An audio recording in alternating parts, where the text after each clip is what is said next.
Hello all, a warm welcome to everyone to this course on Solve Aptitude Problems Easily. This is the first lesson of this course, and in this lesson I will introduce you to the world of aptitude in general. I personally feel one must understand the meaning of aptitude before solving aptitude problems. So let's get started. What is aptitude? Wikipedia's definition for aptitude goes like this as shown on the slide. An aptitude is a component of a competence to do a certain kind of work at a certain level. Outstanding aptitude can be considered as talent. It means, in simple words, aptitude test is a measure of the speed with which a person can solve a given problem using his or her thinking ability. If you can solve a given problem faster, it means your thinking capacity towards solving a problem is higher, and it also means that you are more efficient. Many students feel aptitude tests are conducted only to get a job in some company or to get admission into any of the premier colleges. But that thought itself is absolutely wrong. Aptitude tests are not just for getting into colleges or to clear a job interview. It is more than that. Your aptitude also determines how fast you can arrive at a solution when you encounter a real life problem. It means if anytime in your life you come across a challenging task or a problem that you had not faced earlier, then your aptitude determines how fast can you arrive at a solution to solve that real time problem. I hope now you understood the meaning of aptitude. Let me take you to the next slide. The next question that pops out from every beginner's mind is that can one learn or improve his or her problem solving skills? Few dumb fellows will always argue that ability to solve aptitude problems is an inborn skill. But in my personal opinion, I strongly disagree with that statement. Any individual can improve on his or her aptitude skills. That's absolutely possible. No matter how poor is your aptitude skills right now at this stage while listening to this video, you can definitely become an excellent problem solver if you have decided to become one. In that case, the next question that obviously come to your mind is that how to become good at problem solving, isn't it? Don't worry. Let's learn that in the upcoming slides. Before understanding how to become good at problem solving skills, let us first take few real-time examples that we encounter in our daily lives. Look at the picture shown to you on the slide. This will help you visualize what I am saying. The blue shirt man on the screen, who holds a doctorate degree in mathematics, asks the uneducated fruit seller for the price of 1 dozen of apples, for which the fruit seller immediately responds saying 20 rupees per dozen. As usual, like other customers, even the blue shirt man starts bargaining. Looking at the blue shirt man insisting on for a discount, the fruit seller asks the blue shirt man to buy 16 apples for 24 rupees. Looking at this offer, the blue shirt man now suspects and he is confused whether he is at profit making end or loss making end and whether he must accept this offer or not. With lots of uncertainty, not being able to do a quick profit and loss calculation, the blue shirt man decides to accept the offer from the fruit seller. And the funny part is that the blue shirt man with doctorate degree in mathematics is still in confusion if he has got a better deal or not. Now, what does this example tell us? How could the fruit seller do a quick calculation about his profit even without using any calculator or a device that which a man with mathematics doctorate could not do? Think for a while. Now, let me take one more example. A white shirt man visits a crowded grocery store with more than 1 dozen customers and only a single person is handling those multiple customers parallelly in that store. The white shirt man orders half a kilo carrot, quarter kilo beans, 4 cucumbers, 2 kilos of tomatoes, quarter kilo ghee and a half a liter milk. Immediately, the shopkeeper or the hawker delivers the ordered items and in less than 3 seconds calculates the total value for these items and asks the white shirt man for the payment. Whereas this white shirt man spends more than 5 minutes to cross verify the bill to figure out whether the calculation was right or wrong. After 5 minutes of calculation, the white shirt man realized that the calculation was exactly right. Take a pause for a while and think. How are these people able to calculate so fast that which so-called highly educated people are unable to do. What do these examples really tell us? The answer is very simple. It's by deliberate practice. These shopkeepers have practiced deliberately to perform mental calculations. Over a period of time, they have mastered the art of mental calculations. Having said this, keeping these two examples as the base, let us discuss the three steps that you need to take to improve problem solving skills from the next slide. The three steps that you have to immediately take in order to improve your problem solving skills are: first step, stop using conventional methods of solving mathematical problems that were taught at school. Problems cannot be solved quickly using conventional methods. You got to use unconventional methods, or some famously call it as shortcut techniques, to solve mathematical problems quickly. That is the first step. Secondly, stop using calculators or any other kind of devices to perform mathematical calculations. With calculators everywhere, you can see calculator on your smartphone, watches, laptops, etc.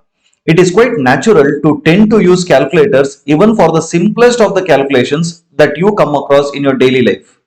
But the problem with using calculators is that you have become a direct slave to it. I believe in this phrase: anything that you don't use, you will eventually lose. That is the same thing happening with your brain too. With technological advances and newer gadgets getting into the market each and every day, we have stopped using our brain even for the simplest calculations. And someday, as said earlier, anything that we don't use, we eventually lose. Could happen with our brain too. We may soon lose our brain power if kept unused. The moral of the story is start using your brain for calculations. It is as simple as that. Coming to the third step. You have to consistently practice to solve problems using your brain. Look back at the real-time examples I gave you in the previous slides about fruit and vegetable vendors who were able to quickly solve problems in less than a few seconds. The secret behind their quick calculation is practice. They have deliberately practiced problem solving using brain for a very long period of time, and now it has become their second nature. The only way to become good at something is by consistent and deliberate practice. So start practicing to solve mathematical problems using your brain. So as a quick recap of all these three steps, okay, firstly, stop conventional methods of solving mathematical problems and adopt unconventional methods for quick mathematical calculations. Second, stop using devices to do mathematical calculations and start using your God-gifted calculator called brain. Thirdly, deliberate practice problem solving for a long period of time to make it your second nature. Deliberate practice makes man, woman, and others perfect. Keep this in mind. Now, let us move on to the next slide. This is one more question that I keep receiving from student community. That is, are conventional methods that are taught at school wrong? The answer is absolutely no. The reason conventional methods were taught as part of school curriculum is that to have a common way to teach the fundamental mathematical concepts and to evaluate students about their understanding of fundamental concepts. I'll repeat. The reason conventional methods were taught as part of the school curriculum is that they wanted a common way to teach fundamental concepts to students and also a common way to evaluate the students about their understanding of fundamental concepts. There are numerous unconventional methods of solving mathematical problems, and it becomes practically impossible for schools to use all kinds of unconventional methods to solve various problems. It also becomes difficult for schools to evaluate students' understanding of fundamental concepts if all unconventional methods were actually used. That is the only reason schools adopt conventional way of teaching to solve mathematical problems. But the only problem I find with conventional method of solving mathematical problem is that it creates a mental block for students while solving problems. It does not allow students to think unconventionally or differently. And that's the very reason I am against solving mathematical problems using conventional methodologies. Having said that, let me move on to the next slide and show you something very important. I would like to give you one more tip on becoming good at problem solving. That is, follow this famous design philosophy. Imitate to learn and innovate to earn. This says that before trying to solve problems yourself, try to imitate what others have already done. It works. Just like you imitated to learn alphabets during your toddler years while you were learning to write and speak a language, you need to imitate creative templates, structures, and problem logic written by others for quite a few times until you get wired to do such things by your own. Understand that no one in the whole world can create anything original without being inspired by something that is already created. Look around, for example, all the startups you see around is just an improvement over the previous technology. Paytm or Google Pay or Phone Pay is an improvement over the ATM technology. If you don't imitate and understand the ATM technology, you will never be able to innovate Paytm or Google Pay or Phone Pay technology. Don't you think so? Similarly, you need to imitate creative problem solving for quite some time before you can become creative and innovative and finally become good at logical thinking. First month of your imitation, your problem solving skill will be ugly. Second month, it would become mediocre. Third, it will become average. Fourth, it will become good. Then in the fifth, it would become better. And only in the sixth, you will become original. So, till the sixth month, don't try to stop imitating the already existing.